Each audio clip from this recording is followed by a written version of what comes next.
kita akan naikkan satu pujian dari nomor 423 bait 1, bait 2 dan bait 3. Saya mengundang nanti Bapak Bagio untuk membuka doa pembukaan dalam kebaktian ini. 423, Damai Anugerah Tuhan.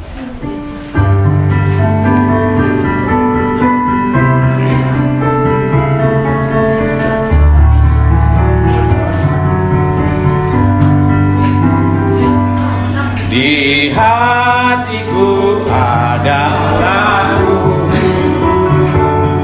gembira dan sangat merdu,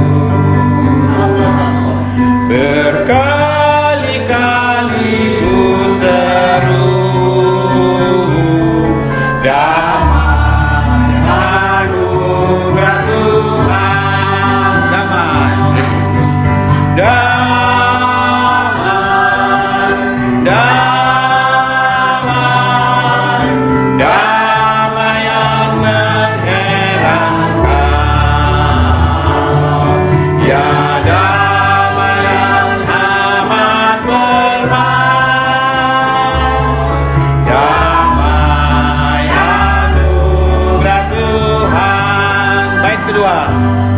Kristus yang tersalib memberi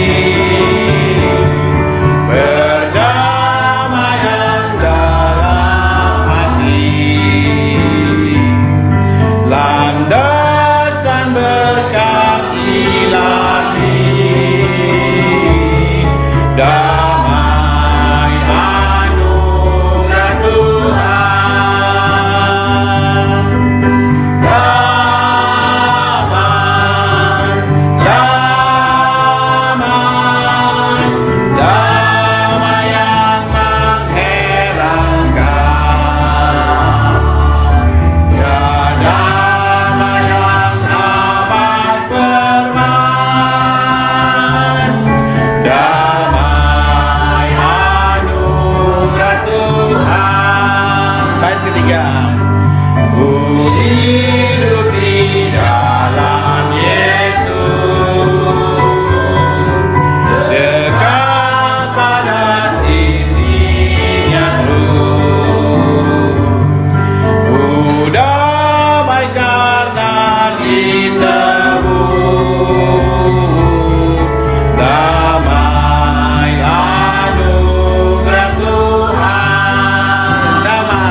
Selamat pagi.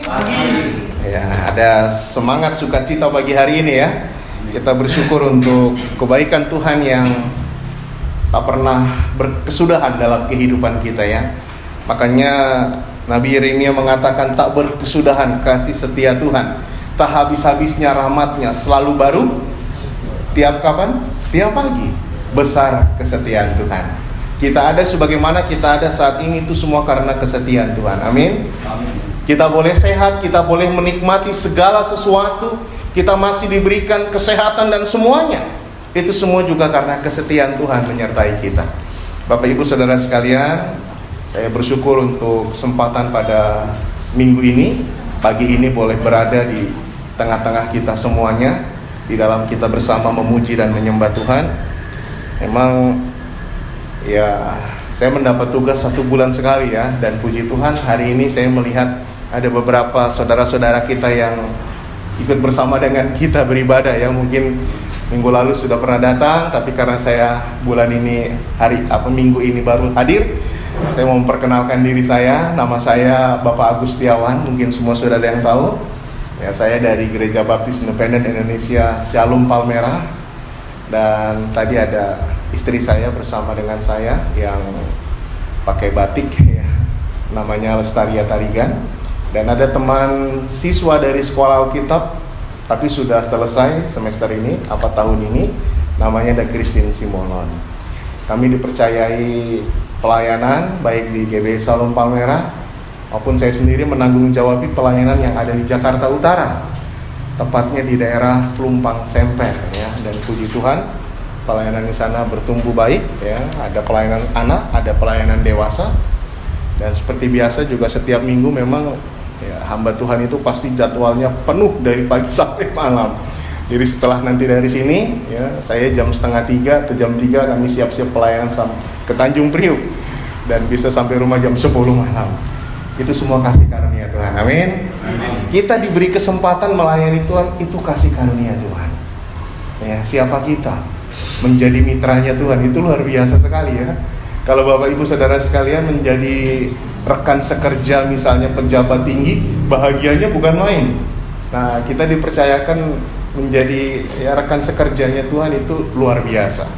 Bapak Ibu Saudara sekalian, puji Tuhan ya, ada saya diperkenalkan tadi Bapak Subagio ya. Subagio atau Pak Bagio, Pak? Mohon maaf, Subagio. Baik. Senang bisa bertemu dengan Bapak hari ini ya. Dan abang kita Aldi. Wah. Saya memang bersyukur kepada Tuhan ya, melihat karunia yang Tuhan berikan, bisa bermain musik dan dipakai untuk pelayanan kepada Tuhan, itu luar biasa. Kalau kita dikasih karunia, talenta, dan kita gunakan untuk atau kita kembangkan untuk kemuliaan Tuhan, Tuhan juga akan memberkatinya lebih ya. Dan kita semua juga diberkati Tuhan. Puji nama Tuhan. Terima kasih untuk kesempatan siang hari ini. Bapak Ibu Saudara sekalian, saya mengajak kita untuk melihat firman Tuhan dan kita akan belajar dari kitab Kolose pasal 3 ayat 1 sampai dengan ayatnya yang ke-17. Kolose pasal 3 ayat 1 sampai dengan ayatnya yang ke-17. Saya akan membacakan untuk kita semua. Bapak Ibu Saudara tolong mengikuti dalam hati. Kolose pasal 3 ayat 1 sampai dengan ayatnya yang ke-17. Saya ulangi lagi, Kolose pasal 3 ayat 1 sampai dengan ayat yang ke-17. Karena itu kalau kamu dibangkitkan bersama dengan Kristus, carilah perkara yang di atas di mana Kristus ada, duduk di sebelah kanan Allah. Pikirkanlah perkara yang di atas, bukan yang di bumi. Sebab kamu telah mati dan hidupmu tersembunyi bersama dengan Kristus di dalam Allah. Apabila Kristus yang adalah hidup kita menyatakan diri kelak, kamu pun akan menyatakan diri bersama dengan Dia dalam kemuliaan. Karena itu, matikanlah dalam dirimu segala sesuatu yang duniawi, yaitu percabulan, kenajisan, hawa nafsu, nafsu jahat, dan juga keserakahan yang sama dengan penyembahan berhala. Semuanya itu mendatangkan murka Allah atas orang-orang durhaka. Dahulu kamu juga melakukan hal-hal itu ketika kamu hidup di dalamnya. Tetapi sekarang buanglah semuanya ini, yaitu marah, geram, kejahatan, fitnah, dan kata-kata kotor yang keluar dari mulutmu. Jangan lagi kamu saling mendustai, karena kamu telah menanggalkan manusia lama serta kelakuannya, dan telah mengenakan manusia baru yang terus-menerus diperbaharui untuk memperoleh pengetahuan yang benar menurut gambar kaliknya. Dalam hal ini tiada lagi orang Yunani atau orang Yahudi, orang bersunat atau orang tak bersunat, orang barbar atau orang Skit, budak atau orang merdeka, tetapi Kristus adalah semua dan di dalam segala sesuatu. Karena itu, sebagai orang-orang pilihan Allah yang dikuduskan dan dikasihinya, kenakanlah belas kasihan, kemurahan, kerendahan hati, kelemah lembutan, dan kesabaran. Sabarlah kamu seorang terhadap yang lain, dan ampunilah seorang akan yang lain apabila yang seorang menaruh dendam terhadap yang lain. Sama seperti Tuhan telah mengampuni kamu, kamu perbuat jugalah demikian. Dan di atas semuanya itu kenakanlah kasih sebagai pengikat yang mempersatukan dan menyempurnakan. Hendaklah damai sejahtera Kristus memerintah dalam hatimu, karena untuk itulah kamu telah dipanggil menjadi satu tubuh, dan bersyukurlah. Hendaklah perkataan Kristus diam dengan segala kekayaannya di antara kamu, sehingga kamu dengan segala hikmat mengajar dan menegur seorang akan yang lain, dan sambil menyanyikan mazmur dan puji-pujian dan nyanyian rohani, kamu mengucap syukur kepada Allah di dalam hatimu. Dan segala sesuatu yang kamu lakukan dengan perkataan atau perbuatan, lakukanlah semuanya itu dalam nama Tuhan Yesus, sambil mengucap syukur oleh Dia kepada Allah Bapa kita.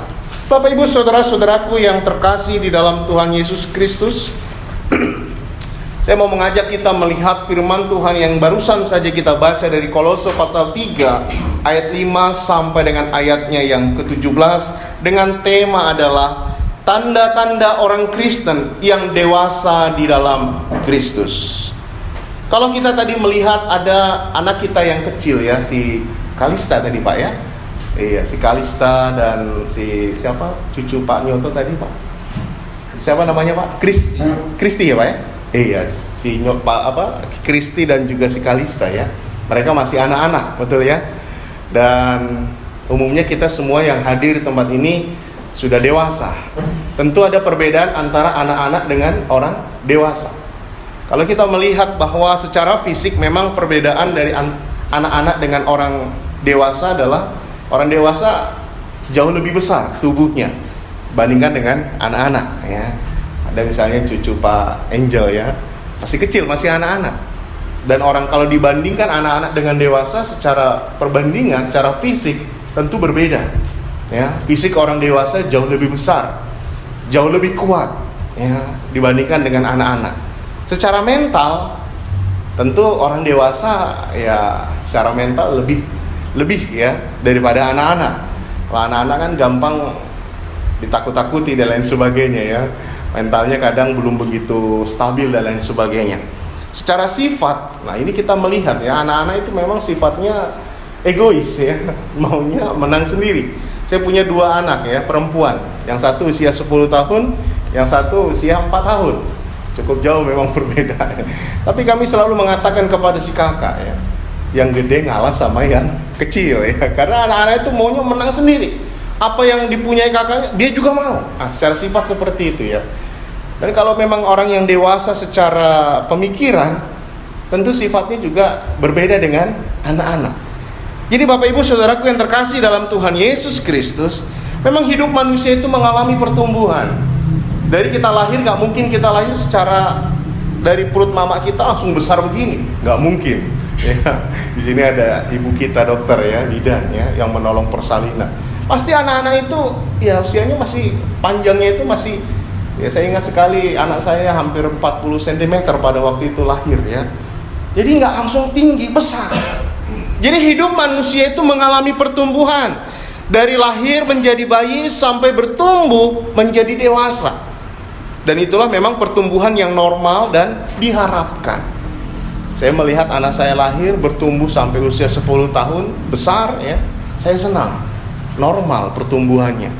Tapi kalau anak kita bertumbuhnya nggak normal kan kita juga sedih secara orang tua ya. Ada apa yang salah gitu ya mungkin ya. Kita sedih sekali. Bapak Ibu Saudaraku yang terkasih dalam Tuhan, kalau manusia saja sebagai orang tua saja kita mengharapkan anak-anak kita bertumbuh normal dari kecil menuju ke dewasa itu bagus, demikian juga Tuhan. Tuhan juga mengharapkan hidup kerohanian kita bertumbuh. Dari sejak kita menerima Kristus sampai kita bertumbuh dewasa di dalam Kristus. Memang secara umum kalau kita melihat arti kata dewasa itu adalah tanda telah mencapai kematangan jasmani, pikiran, dan pandangan. Jadi yang dimaksud dengan matang adalah memiliki pengertian mengenai hal yang benar dan salah. Dewasa bukanlah perihal pertumbuhan fisik semata.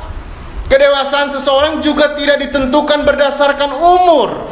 Ada orang yang usianya sudah sekian puluh tahun, tetapi cara berpikirnya sama seperti anak-anak. Itu juga dikatakan belum dewasa ya. Meski umur bertambah, tapi cara berpikir belum matang. Nah, ada juga orang yang usianya tinggi malah sikap dan pola pikirnya seperti anak-anak. Tapi juga tidak sedikit orang yang usianya muda tetapi memang pemikirannya dewasa ya, bertindak dan mengambil keputusannya sudah matang. Dalam 1 Korintus 13 ayat 11, Rasul Paulus mengatakan bahwa orang yang dewasa dalam Kristus adalah orang yang meninggalkan sifat kanak-kanak dan bertindak sesuai dengan kehendak Tuhan. Makanya Rasul Paulus mengatakan, ketika aku masih kanak-kanak, aku berkata-kata seperti kanak-kanak, menjadi seperti anak-anak. Tapi setelah aku dewasa, aku meninggalkan sifat kanak-kanak itu. Ya.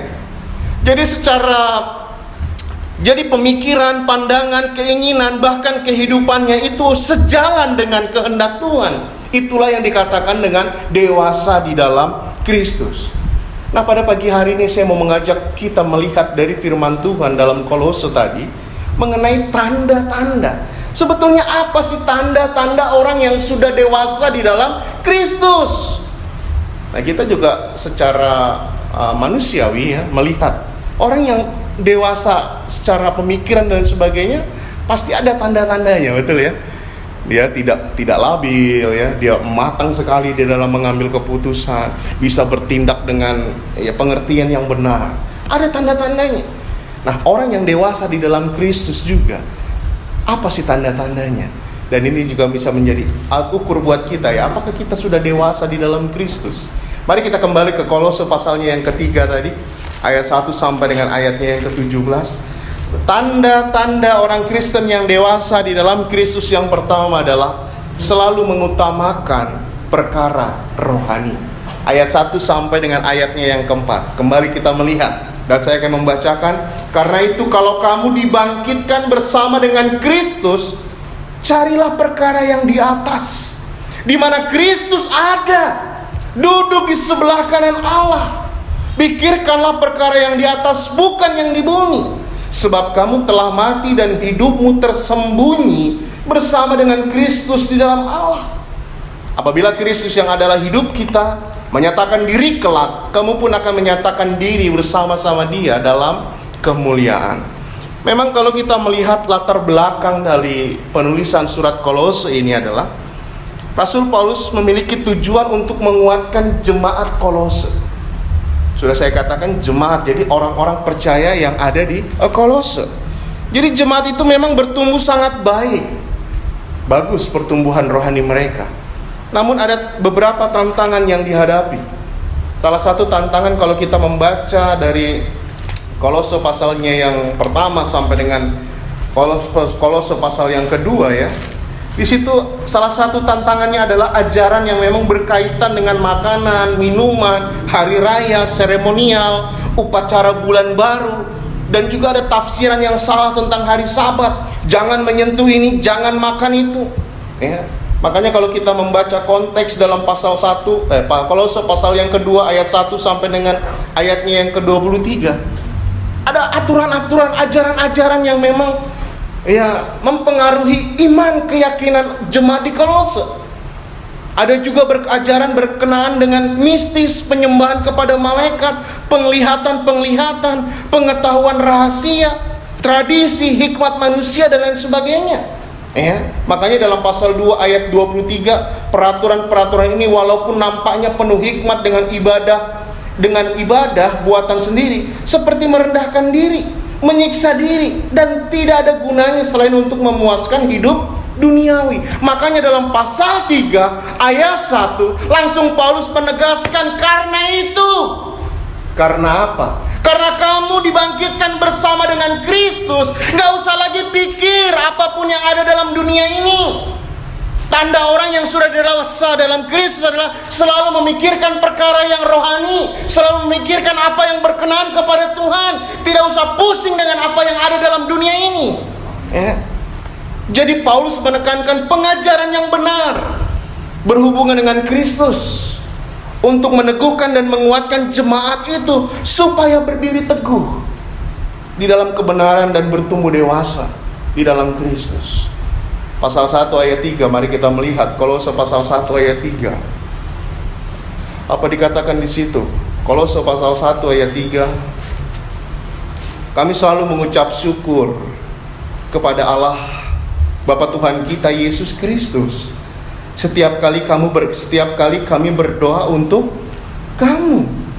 Karena kami telah mendengar tentang iman-Mu dalam Kristus Yesus dan tentang kasih-Mu terhadap semua orang kudus, oleh pengharapan yang disediakan bagi kamu di sorga.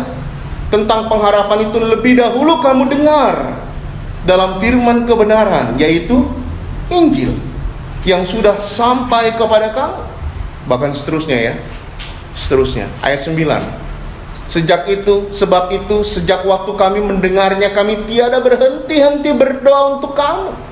Kami meminta supaya kamu menerima segala hikmat dan pengertian yang benar, untuk mengetahui kehendak Tuhan dengan sempurna, sehingga hidupmu layak di hadapannya, serta berkenan kepadanya dalam segala hal, dan kamu memberi buah dalam segala pekerjaan yang baik, dan bertumbuh dalam pengetahuan yang benar tentang Allah. Lanjut pasal 1 ayat 23, apa dikatakan di sana? Sebab itu kamu harus bertekun dalam iman, tetap teguh dan tidak bergoncang, dan jangan mau digeser dari pengharapan Injil yang telah kamu dengar dan yang telah dikabarkan di seluruh alam di bawah langit, dan yang aku ini Paulus telah menjadi pelayan. Jemaat ini menjadi salah satu jemaat atau orang-orang yang menjadi sukacita Rasul Paulus, karena pertumbuhan rohani jemaat atau orang-orang percaya di Kolose. Dan Paulus selalu memang bersyukur ya. Apa yang menggembirakan hati seorang pelayan Tuhan kalau melihat orang-orang yang dilayaninya bertumbuh dalam Tuhan. Amin. Amin. Itu yang menggembirakan. Makanya 3 Yohanes ayat 4, bagiku tidak ada sukacita yang lebih besar daripada mendengar anak-anakku hidup dalam kebenaran. Itu sangat menggembirakan. Dan Rasul Paulus sebagai bapa rohani, sebagai ibu yang mengasuh, merawat mereka, Rasul Paulus juga menginginkan agar mereka bertekun dalam iman, tetap teguh. Makanya kalau kita sudah di dalam Kristus, kalau kita sudah dibangkitkan bersama dengan Kristus, mari kita cari perkara yang di atas. Gak usah pusing ya. Ada mungkin aturan-aturan yang dibuat manusia yang berhubungan dengan hal-hal mitos dan lain sebagainya. Gak usah. Jangan jamah ini, jangan sentuh itu. Itulah ajaran-ajaran yang berkaitan seperti itu ya. Jadi memang Rasul Paulus menekankan agar mereka itu tetap teguh dalam Tuhan, supaya mereka bertumbuh dewasa dalam Tuhan. Pasal 2 ayat 6-7, apa dikatakan di situ? Kamu telah menerima Kristus Yesus. Amin ya. Kamu telah menerima Kristus Yesus. Jadi artinya orang-orang ini adalah orang-orang yang sudah di dalam Kristus. Kamu telah menerima Kristus Yesus Tuhan kita, karena itu hendaklah hidupmu tetap di dalam Dia. Hendaklah kamu berakar di dalam Dia dan dibangun di atas Dia. Hendaklah kamu bertambah teguh dalam iman yang telah diajarkan kepadamu, dan hendaklah hatimu melimpah dengan syukur. Ayat 8, hati-hatilah. Makanya ya, hati-hatilah supaya jangan ada yang menawan. Ini salah satu, ada ajaran-ajaran yang mau menyimpang, yang mau menggoyahkan keyakinan, yang mau menggeser pengajaran yang benar. Makanya kita diminta untuk dewasa dalam Tuhan. Amin. Orang yang dewasa dalam Tuhan, dia tidak akan mudah terpengaruh dengan ajaran yang sesat. Orang yang dewasa dalam Tuhan, dia akan kuat berdiri teguh atas kebenaran firman Tuhan. Caranya bagaimana? Mari kita mulai mencari hal-hal yang berkenan kepada Tuhan. Cari perkara yang di atas, dikatakan. Dalam pasal 3 ayat 1-4, Paulus mengajarkan kepada mereka sebagai orang percaya. Dikatakan dibangkitkan bersama dengan Kristus. Kalau kamu dibangkitkan bersama dengan Kristus, mencari perkara yang di atas. Apa maksudnya mencari perkara yang di atas ya? Bukan masalah genteng bocor, atap langit-langit ini sudah usang dan lain sebagainya. Bukan. Mencari perkara yang di atas, memikirkan hal-hal yang berkenan kepada Tuhan. Carilah perkara yang di atas, pikirkanlah perkara yang di atas, bukan yang di bumi. Tidak perlu pusing untuk memikirkan perkara yang di bumi. Banyak memikirkan hal-hal atau perkara yang di bumi hanya membuat kita lemah dan bisa jatuh dalam dosa. Ya, kalau kita memikirkan hal-hal yang di bumi ini ya, waduh, kita lemah ya. Apalagi dengar berita COVID semakin mulai lagi bergerak, benar? Hal-hal yang ada di bumi ini membuat kita lemah, membuat kita takut. Kalau kita baca berita, nggak ada berita yang membahagiakan kita, betul ya? Umumnya berita itu memberikan apa ya? Kewaspadaan kepada kita, ketakutan. Tapi puji Tuhan, kalau kita baca firman Tuhan, itu memberikan damai sejahtera buat kita.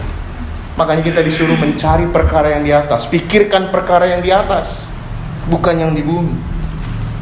Carilah perkara yang di atas dan pikirkanlah perkara yang di atas. Ini berarti kita memiliki kerinduan untuk bersekutu dengan Tuhan lebih lagi, memiliki rasa haus dan lapar akan firman Tuhan setiap hari, memiliki komitmen untuk hidup melakukan kehendak Tuhan. Dan orang yang mencari perkara yang di atas dan memikirkan perkara yang di atas adalah orang yang selalu mengutamakan perkara rohani. Baginya ini adalah sesuatu yang sangat penting dalam kehidupannya. Dan orang yang seperti inilah yang menunjukkan tanda kedewasaan di dalam Kristus. Bagaimana dengan kita? Apakah kita punya semangat yang tinggi untuk hidup bersekutu dengan Tuhan? Atau kita mulai redup, mulai padam? Bangun dikatakan. Kayak dalam buku Roma dikatakan ya, jangan padam, ya, jangan lemah. Mari kita semangat. Janganlah hendaknya kerajinanmu kendor, biarlah rohmu menyala-nyala dikatakan. Apa dikatakan? Apa artinya rohnya menyala? Ada semangat yang terus-menerus. Dan layanilah Tuhan dikatakan. Orang seperti inilah yang menunjukkan tanda kedewasaan dalam Kristus, memikirkan hal-hal rohani, tentang pengharapan kita di dalam Kristus. Ayat 3-4, tentang nilai-nilai kekal dan keinginan Sang Juru Selamat kita, Tuhan Yesus Kristus.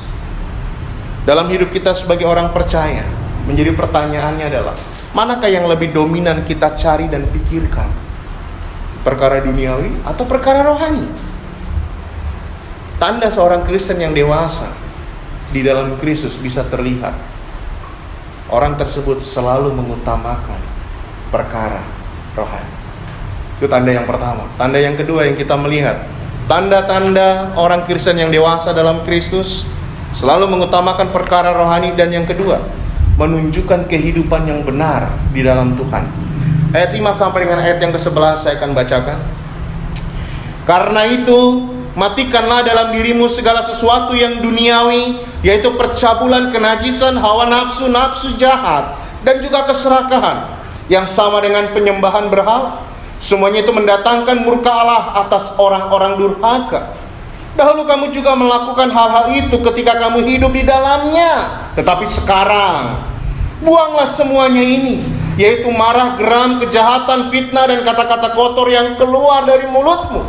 Jangan lagi kamu saling mendustai, karena kamu telah menanggalkan manusia lama serta kelakuannya, dan telah mengenakan manusia baru yang terus-menerus diperbaharui untuk memperoleh pengetahuan yang benar menurut gambar kaliknya. Dalam hal ini tiada lagi orang Yunani atau orang Yahudi, orang bersunat atau orang tak bersunat, orang barbar atau orang skit, budak atau orang merdeka, tetapi Kristus adalah semua dan di dalam segala sesuatu. Bapak ibu saudaraku yang terkasih dalam Tuhan, tanda yang kedua yang kita lihat menunjukkan seseorang tersebut adalah orang yang dewasa dalam Kristus adalah menunjukkan kehidupan yang benar di dalam Tuhan, menunjukkan kehidupan yang benar bagi Tuhan. Ada 4 kata penting yang perlu kita lakukan untuk menunjukkan kehidupan yang benar di hadapan Tuhan. Yang pertama dalam ayat yang kelima, matikanlah. Yang kedua, buanglah. Yang ketiga, jangan lagi. Dan yang keempat, tiada lagi. Mari kita perhatikan satu persatu. Yang pertama, kita perlu matikan. Ya. Apa artinya matikan? Artinya jangan kasih hidup lagi ya. Ya, di antara kita pernah kita mengunjungi orang yang meninggal, orang yang sudah mati, betul? Ya, ayah saya sudah mati pada waktu atau sudah meninggal ya, tahun 1998. Memang meninggal di tangan saya. Artinya dalam dalam pelukan saya. Saya menangis sekencang apapun sudah tidak lagi bisa mendengar. Saya bangunkan dia, "Pak, bangun Pak, bangun Pak." Enggak ada respon. Artinya apa? Sudah mati. Sudah tidak lagi ada kehidupan. Dan kita disuruh matikan. Bukan artinya kita disuruh jadi pembunuh ya, bukan. Kita disuruh dikatakan, matikanlah dalam dirimu apa? Segala sesuatu yang duniawi. Yang pertama yang kita perlu matikan yaitu adalah segala sesuatu yang duniawi. Mari kita uraikan satu persatu. Apa itu yang duniawi dikatakan firman Tuhan? Percabulan. Percabulan. Hati-hati ya. Ini banyak hal yang jatuh orang-orang muda dalam hal ini. Percabulan. Selanjutnya yang kedua, kenajisan. Selanjutnya yang ketiga adalah hawa nafsu. Selanjutnya yang keempat dikatakan nafsu jahat. Dan yang terakhir kelima adalah keserakahan. Karena itu, karena apa? Ayat ini tidak lepas dari ayat 1, 2, 3 ya. Dan ayat yang keempat. Karena apa? Karena kita sudah bersama dengan Kristus. Karena kita sudah hidup di dalam Kristus. Bahkan ada penjelasan lagi, kita sudah menanggalkan manusia lama. Kita sudah tidak hidup dalam manusia lama. Kita sudah hidup dalam manusia baru. Dalam pasal 2 ayat 6, karena kita sudah menerima Tuhan Yesus Kristus. 2 Korintus 5 ayat 17, jadi siapa yang ada dalam Kristus, ia adalah ciptaan baru. Benar? Yang lama sudah berlalu. Sesungguhnya yang baru sudah. Bukan yang lama disimpan, bukan. Yang lama sudah berlalu, sudah tidak ada lagi. Sesungguhnya yang baru sudah datang. Artinya kita perlu matikanlah segala sesuatu yang duniawi dalam hidup kita. Karena itu tidak berkenan pada Tuhan. Semuanya ini dikatakan sama dengan penyembahan berhala. Bapak Ibu Saudara tahu, Tuhan sangat geram, sangat murka apabila umatnya menyembah berhala. Dalam 10 hukum Taurat, Keluaran 20 ya, kalau kita membaca di sana, hukum yang paling pertama yang Tuhan berikan apa? Jangan ada padamu Allah lain di hadapanku. Baru yang kedua, jangan membuat bagimu patung dan menyerupai dan sujud menyembah. Ketiga, jangan menyebut nama Tuhan dengan sembarangan. Tapi yang pertama dikatakan, jangan ada padamu Allah lain di hadapanku. Artinya segala sesuatu yang duniawi ini, baik percabulan, kenajisan, hawa nafsu, nafsu jahat, keserakahan dikatakan, ini sama dengan penyembahan berhala. Apabila kita hidup di dalamnya, kita sama saja menyembah berhala, dan itu tidak dikenal Tuhan. Dan Tuhan sangat marah dengan hal seperti itu. Mengapa segala sesuatu yang duniawi perlu dimatikan? Mari melihat Alkitab memberitahukan apa buat pada kita. Semuanya itu mendatangkan apa? Murka Allah. Kalau saya tanya Bapak Ibu Saudara sekalian, siapa di sini yang mau diberkati Tuhan? Semua angkat tangan. Siapa yang mau diberkati Tuhan? Kita semua mau diberkati Tuhan. Tapi siapa yang mau dimurkai Tuhan? Ada? Murka itu kan lebih tinggi tingkatannya daripada amarah, betul ya? Murka itu kan seperti kalau kita masak air, udah air itu mendidih, udah benar-benar pau. Dan Allah sangat murka. Dikatakan di sini. Karena itu semuanya itu mendatangkan murka Allah atas orang-orang durhaka. Jadi orang-orang yang tidak mengenal Tuhan, orang-orang yang belum ada di dalam Tuhan, orang-orang yang masih hidup dalam duniawi, tunggu saatnya hukuman Tuhan turun atas mereka. Tugas kita lah. Tadi Bapak Morris mengatakannya, harus kita bersaksi, kabarkan Injil, agar setiap orang bisa berubah hidupnya. Karena hanya firman Tuhan yang bisa mengubah hidup orang. Amin. Penjara nggak bisa mengubah hidup orang. Ikat pinggang nggak bisa mengubah hidup orang. Sapu nggak bisa mengubah hidup orang. Tapi firman Tuhan bisa mengubah hidup orang. Dikatakan kita perlu matikan segala sesuatu yang duniawi. Yang kedua dikatakan, apa dikatakan? Buanglah. Ya. Yang kedua kita perlu buanglah. Apa yang perlu dibuang? Yang pertama marah. Yang ketiga apa? Geram. Yang kedua geram. Yang ketiga kejahatan, fitnah. Baru selanjutnya kata-kata kotor yang keluar dari mulutmu. Hal-hal ini tidak menunjukkan bahwa kita hidup benar bagi Tuhan. Kalau ada sesuatu yang duniawi dalam hidup kita, kalau kita belum membuang semuanya itu, bukan berarti bahwa kita tidak boleh marah ya. Ada kalanya marah memang terlalu sering marah, dan pada akhirnya ya kemarahan itu hanya menimbulkan apa? Luka, sakit hati dalam hidup seseorang dan sebagainya. Yesus pernah marah ilahi, benar? Marah yang sebetulnya di dalam marah itu ada pendidikan, ada disiplin. Maksudnya di sini gampang emosi gitu ya, geram. Selanjutnya kejahatan, fitnah, dan kata-kata kotor yang keluar dari mulutmu. Disuruh apa ini semua? Disuruh buang. Kapan disuruh buang Bapak Ibu Saudara sekarang? Dalam ayat 8. Tetapi sekarang dikatakan. Ya, artinya adalah setelah kita menerima Tuhan Yesus Kristus, setelah kita mati bagi dosa dan hidup di dalam Tuhan, kita perlu membuang ini. Karena ini gak berguna. Segala sesuatu yang perlu dibuang itu apakah berguna buat kita? Berguna? Tidak. Sampah berguna buat kita. Makanya ada istilah buanglah sampah pada tempatnya. Sampah itu gak berguna. Dan segala sesuatu yang gak berguna mari kita buang.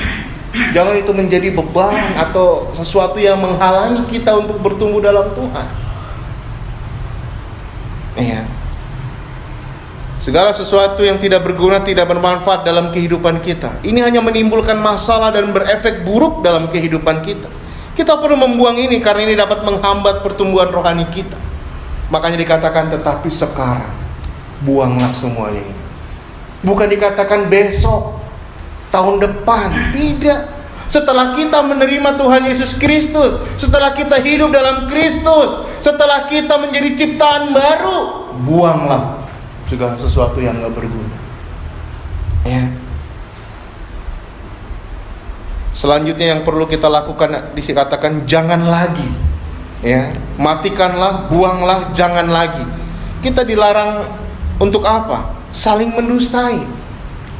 Memang kalau saya melihat arti dusta itu mengucapkan sesuatu yang tidak sesuai dengan kenyataan, atau mengurangi dan melebih-lebihkan, berkata bohong, berkata tidak benar, itulah dusta.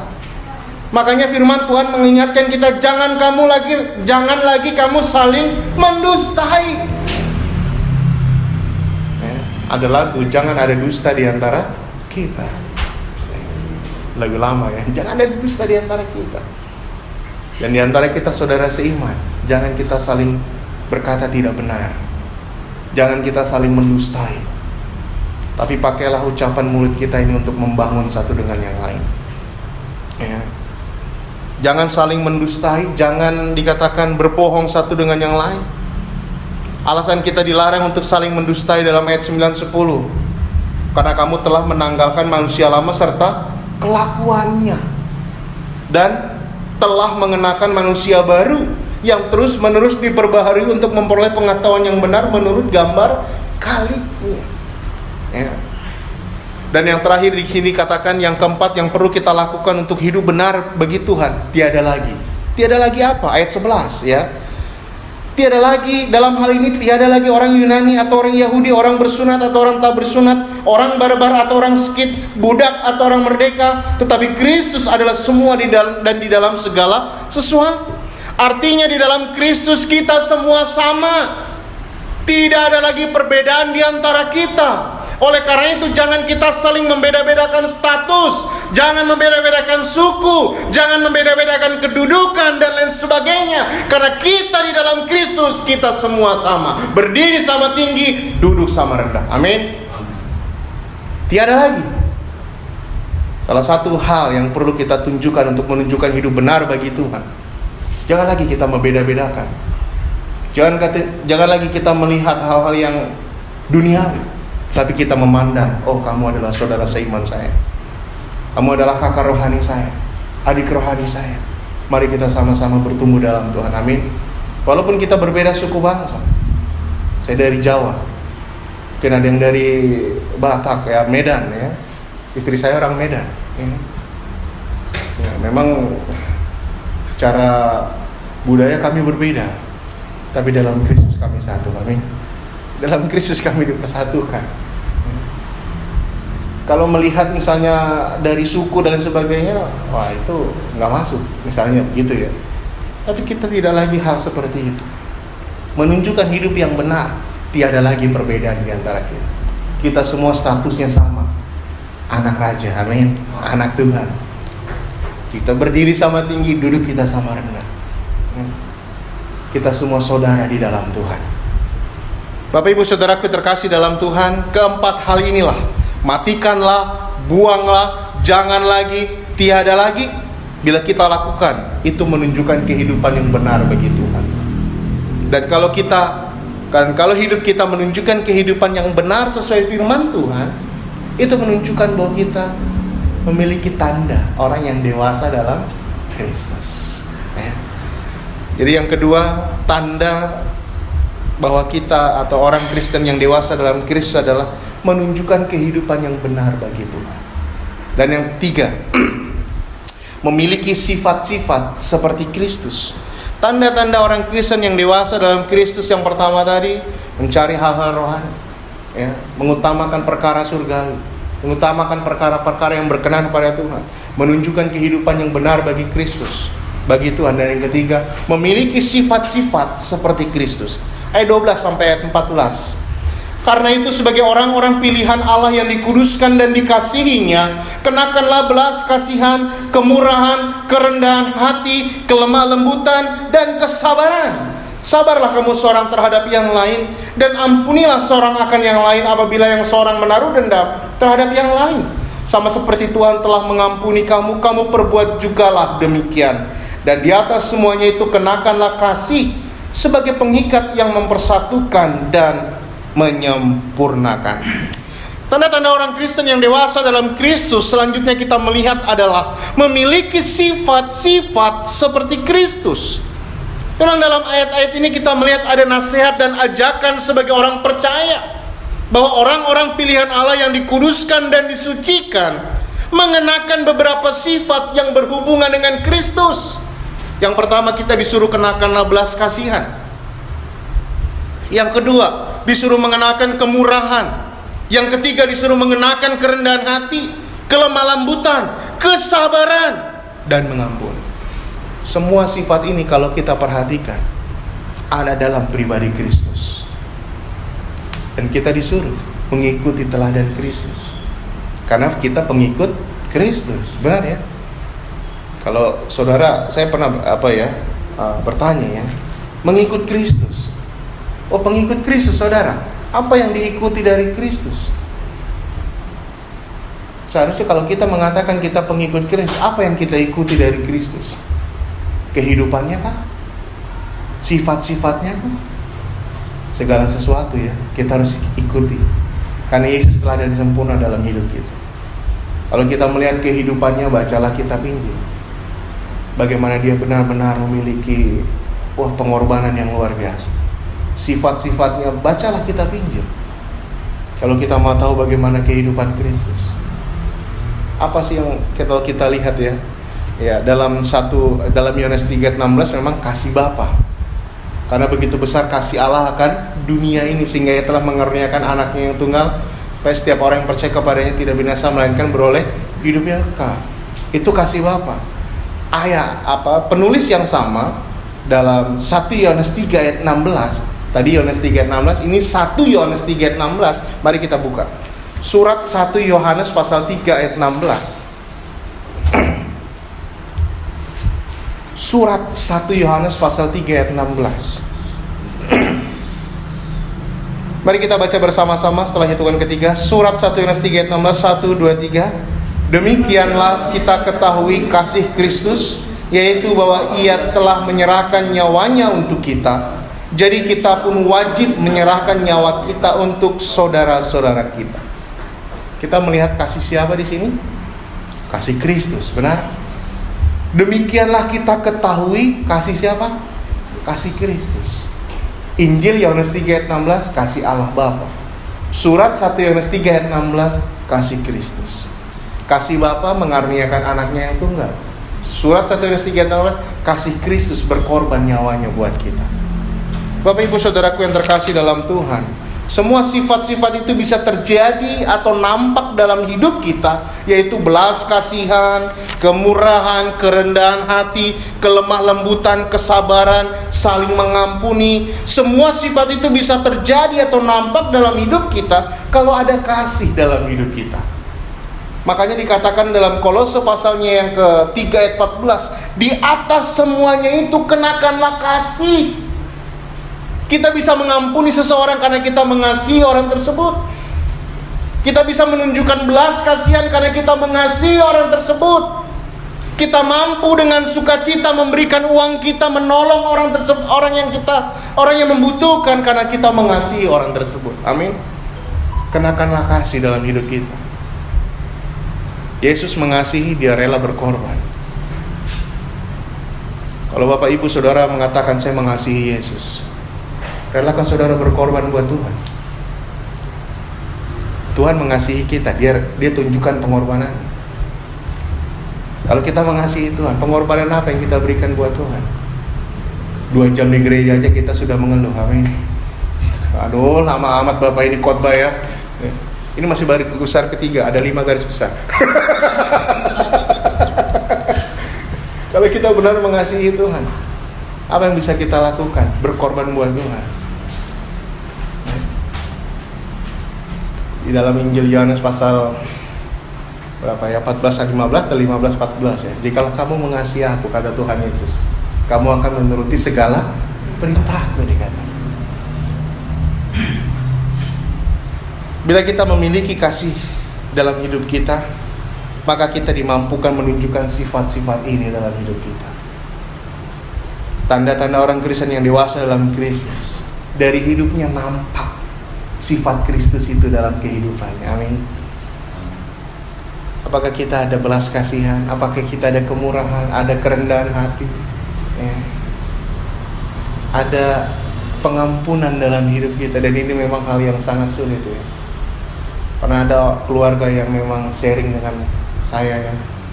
Wah, sangat dia hatinya tersakiti dengan pasangan. Tapi ya kita harus saling mengampuni satu dengan yang lain.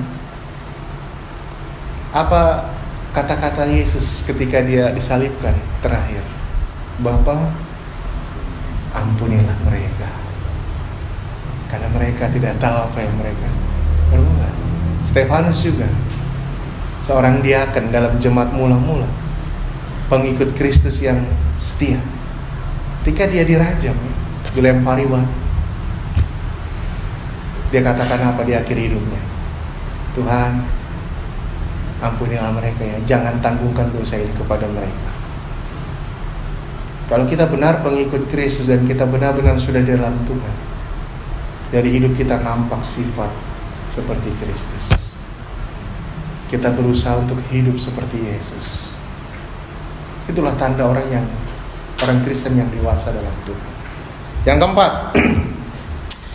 tanda-tanda orang Kristen yang dewasa dalam Kristus. Yang keempat, dalam ayat 15 sampai dengan ayat 16. Kita kembali ke Kolose. Kolose pasal 3 tadi, ayat 14 sampai dengan ayat 16. Menjaga dan memelihara kesatuan jemaat. Ayat 15 sampai 16. Hendaklah damai sejahtera Kristus memerintah dalam hatimu, karena untuk itulah kamu telah dipanggil menjadi satu tubuh, dan bersyukurlah. Hendaklah perkataan Kristus diam dengan segala kekayaannya di antara kamu, sehingga kamu dengan segala hikmat mengajar dan menegur seorang akan yang lain, dan sambil menyanyikan mazmur dan puji-pujian dan nyanyian rohani, kamu mengucap syukur kepada Allah di dalam hatimu. Tanda orang Kristen yang dewasa di dalam Kristus, dia berusaha menjaga dan memelihara kesatuan jemaat. Satuan jemaat. Kesatuan dalam jemaat atau dalam tubuh Kristus dapat terjaga dan terpelihara bila ada damai sejahtera Allah dalam kehidupan setiap anggotanya. Kalau yang ada hanya misalnya iri hati, yang ada hanya egois, pecah. Tapi kalau ada damai sejahtera Allah memerintah dalam hati. Apa dikatakan ayat 15? Hendaklah damai sejahtera Allah memerintah dalam hati. Segala sesuatu dalam hidup kita itu terproses di mana ya? Memang dari pikiran, tapi hati kita juga perlu ya. Hati kita perlu dijaga. Dalam kitab Amsal dikatakan, jagalah hatimu dengan segala kewaspadaan, karena dari situlah terpancar, apa dikatakan? Terpancar kehidupan. Jaga hati. Kita bisa bersatu, kita bisa satu dalam tubuh jemaat, tubuh Kristus, kalau ada damai sejahtera dalam hati kita. Kalau ada damai sejahtera dalam hati kita, kita tidak akan meninggikan diri. Kalau ada damai sejahtera dalam hati kita, kita tidak mudah tersinggung. Kalau ada damai sejahtera dalam hati kita, kita tidak mudah sakit hati. Kalau ada damai sejahtera dalam hati kita, kita tidak iri hati. Kalau ada damai sejahtera dalam hati kita, kita tidak cepat emosi. Kalau ada damai sejahtera dalam hati kita, kita tidak menyakiti sesama anggota. Kalau ada damai sejahtera dalam hati kita, kita membangun satu dengan yang lain. Kalau ada damai sejahtera dalam hati kita, kita memperhatikan satu dengan yang lain. Damai sejahtera. Itulah yang Tuhan, itulah yang kita inginkan, ada kedamaian benar. Apa yang Yesus tinggalkan bagi para murid pada waktu Yesus mengatakan dia mau berpisah? Damai sejahteraku kutinggalkan bagimu. Damai sejahteraku kuberikan kepadamu. Dan apa yang kuberikan tidak seperti yang dunia berikan kepadamu. Janganlah gelisah dan gentar hatimu, dikatakan. Pentingnya ada damai sejahtera Allah dalam hidup kita. Kalau keluarga ada damai sejahtera Allah, keluarga itu akan rukun. Kita minta Tuhan, turunkan damai sejahtera-Mu bagi jemaat ini. Tuhan, kirimkan damai sejahtera-Mu bagi keluarga ini. Tuhan, berikan damai sejahtera-Mu bagi diri saya. Kalau ada damai sejahtera dalam hidup kita, damai sejahtera Allah menanggung hidup kita, kita akan tenang. Filipi 4 ayat 6 dan 7. Janganlah hendaknya kamu khawatir tentang apapun juga, tetapi nyatakanlah segala keinginanmu kepada dalam doa dan permohonan dengan ucapan syukur. Ayat 7-nya, damai sejahtera Allah yang melampaui segala akal akan memelihara, apa dikatakan, hati dan pikiranmu dalam Kristus Yesus. Pentingnya damai sejahtera Allah. Kalau ada damai sejahtera Allah dalam hidup kita, kita mudah berdamai dengan siapapun. Amin. Luar biasa. Tuhan ajar saya, Tuhan berikan damai sejahtera dalam hidup saya, agar saya bisa menjaga dan memelihara kesatuan, hubungan dengan keluarga, hubungan dengan jemaat satu dengan yang lain. Kalau ada damai sejahtera Allah dalam hati kita, kalau ada damai sejahtera dalam hati kita, akan menjaga dan memelihara kesatuan jemaat. Karena untuk itulah kita dipanggil, dikatakan. Dan bersyukurlah. Apa yang perlu kita syukuri? Karena kita ada di dalam bagian jemaat Tuhan, karena kita ada di dalam bagian tubuh Kristus. Bersyukur kita bisa bersama berkumpul di tempat ini memuji Tuhan ya. Tadi kita memulai ibadah, waduh saya sangat sukacita ya. Kita semua senang memuji Tuhan, dan itu yang Tuhan mau. Tapi kalau ada pertikaian satu dengan yang lain, bagaimana kita bisa memuji Tuhan? Sedangkan hati kita juga sudah gak beres. Makanya Tuhan Yesus mengatakan, kalau kamu ngasih persembahan, urus dulu hatimu, berdamai dulu dengan saudaramu, baru bawa persembahanmu ke sini. Amin. Tanda orang Kristen yang dewasa, dia menjaga dan memelihara kesatuan dalam jemaat, bersatu.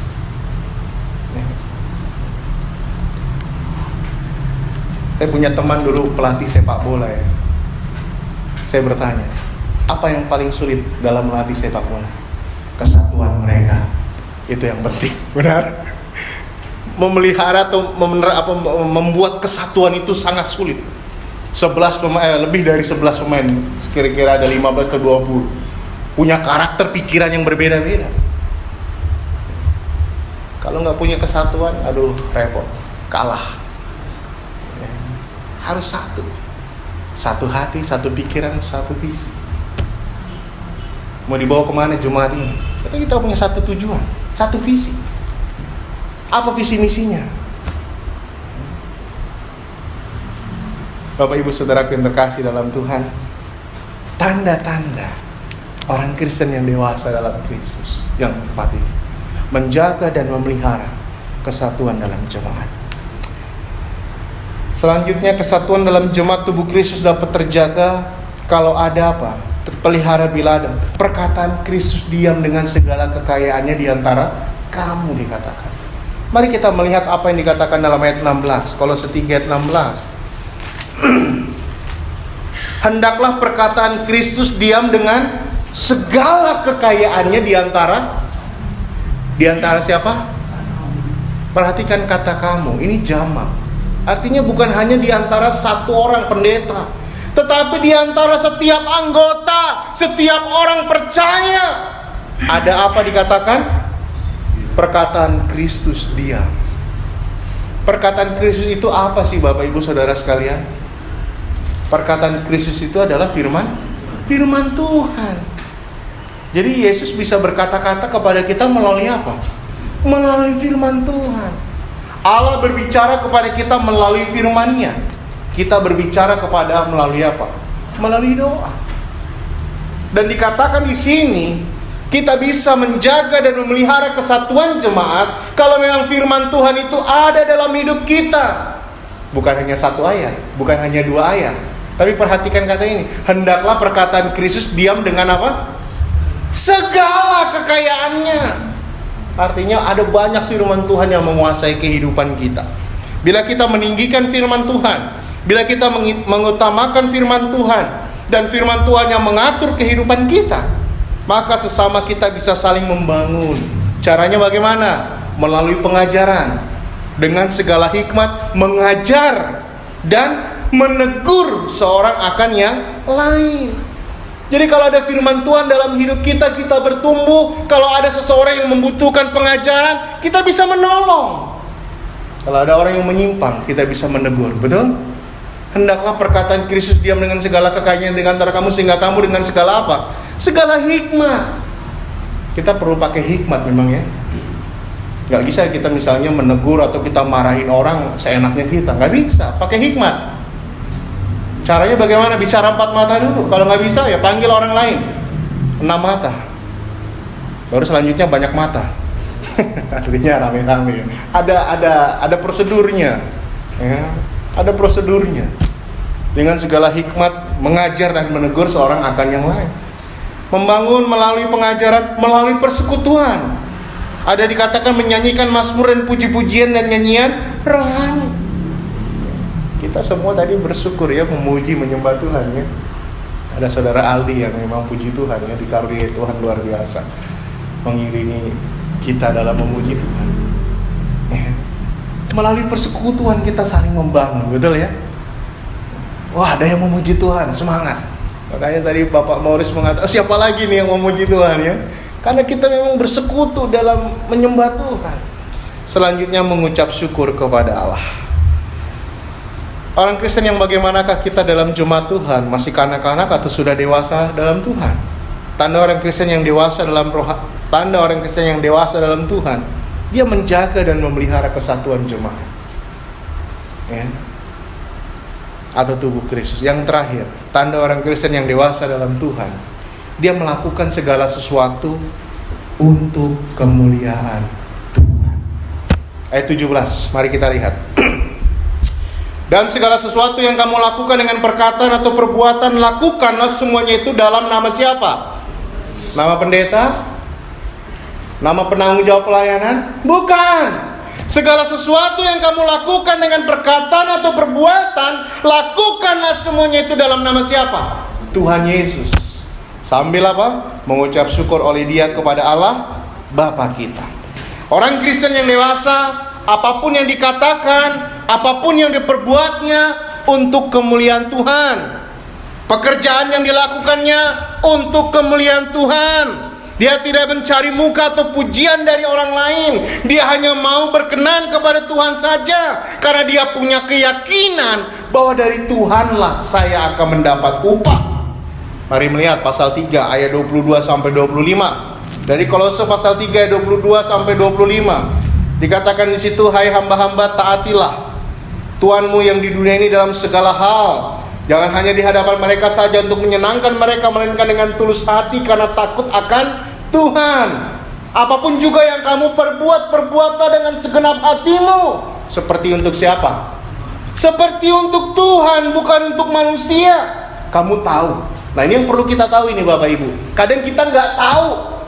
Ya, kita mengerjakan segala sesuatu untuk Tuhan, kita mengharap upah. Coba dulu lihat ayat 24. Kamu tahu bahwa dari Tuhanlah kamu akan menerima bagian yang ditentukan bagimu sebagai apa? Sebagai upah. Kristus adalah Tuhan dan kamu adalah hambanya. Kalau kita melakukan segala sesuatu untuk Tuhan, dari Tuhan kita dapat upah. Nggak masalah kita nggak dipuji orang, nggak masalah kita nggak dilihat orang, tapi Tuhan melihat. Amin. Tuhan melihat. Tuhan melihat. Orang Kristen yang dewasa dalam Tuhan, dia melakukan segala sesuatu untuk kemuliaan Tuhan. Dia nggak mau cari muka, dia nggak mau cari pujian, tapi dia mau menyenangkan Tuhan. Dia mau menyenangkan Tuhan. Kesimpulan, tanda-tanda orang Kristen yang dewasa dalam Kristus ada 5 hal pagi ini kita melihat. Yang pertama adalah selalu mengutamakan perkara rohani. Yang kedua, menunjukkan kehidupan yang benar bagi Tuhan. Dan yang ketiga, memiliki sifat-sifat seperti Kristus. Yang keempat, menjaga dan memelihara kesatuan jemaat. Yang kelima, melakukan segala sesuatu untuk kemuliaan Tuhan. Pertanyaan untuk direnungkan. Adakah tanda-tanda ini dalam hidup kita yang menunjukkan kita bahwa hidup kita sudah dewasa dalam Tuhan?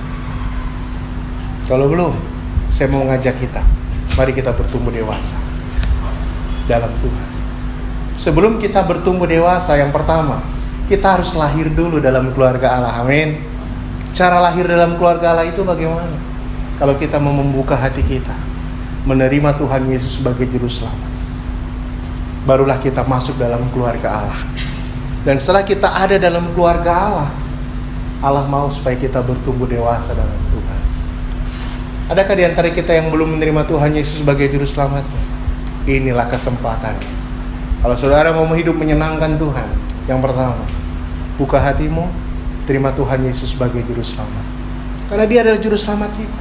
Dia yang bisa mengubah hidup kita, dan dia juga yang akan memberkati kehidupan kita. Kita tidak tahu apa yang akan terjadi setelah ini ya. Kita tidak tahu kapan kita dipanggil Tuhan. Kematian itu misteri, hanya Tuhan yang tahu. Tapi kematian yang menyenangkan dan membawa kebahagiaan adalah kalau hidup kita sudah menerima Tuhan Yesus sebagai juru selamat. Kita akan diam bersama dengan Tuhan di surga. Kalau belum, kita dalam murka Allah. Kita disiksa selama-lamanya di neraka. Oleh karena itu, jangan kita keluar dari tempat ini sebelum kita menerima Tuhan Yesus sebagai juru selamat. Kalau belum, terimalah dia saat ini. Jangan keraskan hati saudara. Yesus juru selamat. Dia memberikan kehidupan yang kekal bagi setiap orang yang mau menerimanya sebagai juru selamat. Mari kita tundukkan kepala, tutup mata. Tuhan, terima kasih untuk siang ini. Kami boleh belajar firman-Mu mengenai tanda-tanda orang Kristen yang dewasa di dalam Tuhan. Bapa, biarlah firman Tuhan yang sudah kami baca dan renungkan tidak berlalu begitu saja, tetapi biarlah Roh Kudus mengingatkan kami terus agar kami melakukan firman-Mu dalam kehidupan kami. Bapa, kesempatan siang ini hamba-Mu berdoa, kalau ada di antara kami di tempat ini yang belum menjadi anggota keluarga Allah dan belum ada pertumbuhan dalam kehidupannya karena belum menjadi keluarga Allah, biarlah Roh Kudus bekerja dalam hatinya ketika hamba-Mu menyampaikan undangan. Biarlah orang tersebut dapat mengangkat tangannya untuk menerima Tuhan Yesus sebagai juru selamat. Bekerjalah Tuhan dalam kehidupannya agar dia juga boleh siang ini diselamatkan Tuhan. Bapak, Ibu, Saudaraku terkasih, masih dalam keadaan tunduk kepala, tutup mata. ini kita pribadi kepada Tuhan. Tidak ada yang lihat kanan kiri. Ini urusan kita pribadi dengan Tuhan. Tadi saya katakan adalah kita tidak mungkin bisa bertumbuh dewasa dalam Tuhan kalau kita belum lahir dalam keluarga Allah. Yang harus kita lakukan sebelum kita menuju dewasa, kita harus lahir dalam keluarga. Caranya bagaimana? Kalau kita mau membuka hati kita, menerima Tuhan Yesus sebagai Juru Selamat, barulah kita lahir. Yohanes 1:12, tetapi semua orang yang menerimanya diberinya kuasa supaya menjadi anak-anak Allah, yaitu mereka yang percaya dalam namanya. Orang-orang yang diperanakan bukan dari darah atau dari daging, bukan pula oleh keinginan jasmani, tetapi dari Allah. Kesempatan siang ini sebelum saya tutup dan saya serahkan kepada pemimpin pujian, saya memberikan kesempatan. Kalau ada di antara kita yang belum pernah, saya katakan belum pernah dan belum pernah sungguh-sungguh menerima Tuhan Yesus dan saat ini mau menerima Dia sebagai Juru Selamatnya, mungkin boleh angkat tangannya. Jangan tunda kesempatan. Kita tidak tahu, kita dipanggil Tuhan, kita meninggal. Tapi kalau kita sudah ada Yesus dalam hati kita, kita akan diselamatkan Tuhan. Kalau ada saudaraku yang saat ini mau menerima Dia sebagai Juru Selamat, ini kesempatan. Kalau ada, silakan angkat tangan atau bangkit berdiri. Saya akan membimbing Bapak Ibu Saudaraku kalau menerima Tuhan sebagai Juru Selamat. Ada? Silakan angkat tangannya kalau ada yang belum pernah dan mau menerima Dia, mau hidupnya diubahkan Tuhan, silakan. Saya akan membimbing Bapak Ibu Saudara kalau ada.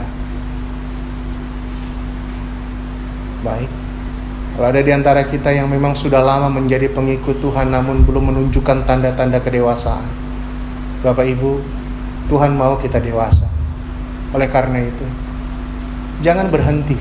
Terus-menerus kita belajar dan mencari kehendak Tuhan, menginginkan melakukan apa yang Tuhan berkenan, yang Tuhan inginkan dalam kehidupan kita.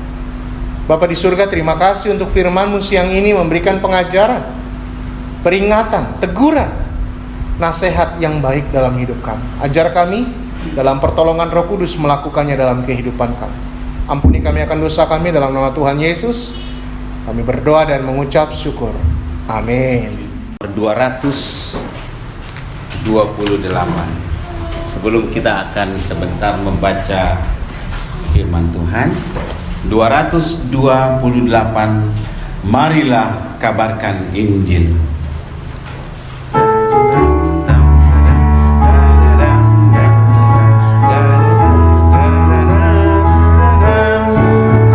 Marilah kabarkan Injil ke seluruh dunia, kabar baik dari Allah yang Esa, menebus dosa kita, mencurahkan darahnya yang memberi keselamatan manusia.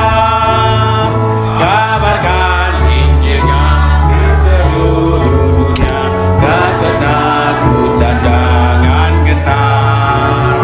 Kabarkan Injilnya ke seluruh bangsa, ingatlah amanat agungnya dua.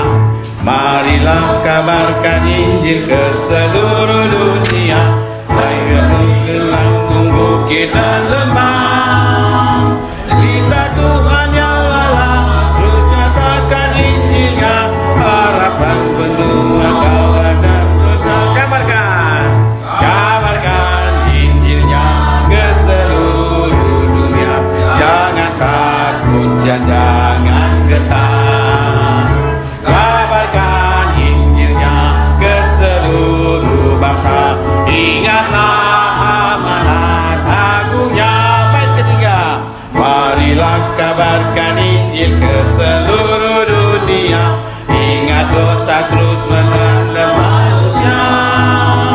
Tuhan yang serta kita, melimpahkan rahmat-Nya pada orang yang percaya.